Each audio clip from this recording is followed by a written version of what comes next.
Telangana power employees joint action committee TGPEJAC نے پرانے شہر میں برقی بلوں کی وصولی کی ذمہ داری اڈانی گروپ کے حوالے کرنے کے ریاستی حکومت کے فیصلے کی شدید مخالفت کی ہے۔ TGPEJAC نے Telangana southern power distribution company limited TGSPDCL کے صدرنشین و مینیجنگ ڈائریکٹر مشرف علی فاروقی کو ایک تحریری یادداشت پیش کی،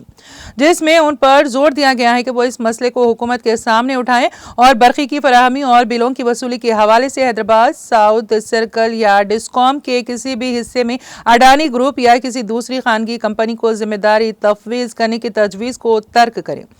ملازمین کی ایسوسی ایشن کا کہنا ہے کہ برقی کی سربراہی خانگی کمپنیوں کے حوالے کرنے کی تجویز پاور یوٹیلائزرز، صارفین اور ملازمین کے مفاد میں نہیں ہے۔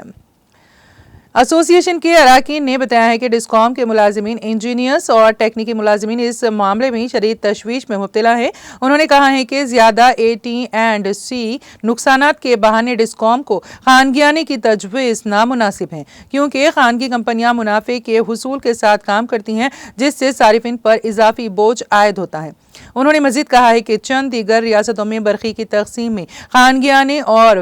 فرینچائز کے تجربات کیے گئے، تاہم درکار نتائج حاصل نہیں ہوئے۔ انہوں نے کہا ہے کہ حیدرآباد ساؤتھ سرکل میں ہونے والے بھاری نقصان کو TGSPDCL خود حکومت کے تعاون سے کم کر سکتا ہے۔ JAC نے کہا ہے کہ انجینئرز، ملازمین اور تکنیکی عملہ کوئی بھی ٹاسک کے لیے تیار ہیں جس سے AT&C کے نقصانات کو کم کرتے ہوئے حیدرآباد ساؤتھ سرکل کے ساتھ ساتھ ڈسکام کی مالی حالت میں بہتری پیدا ہو۔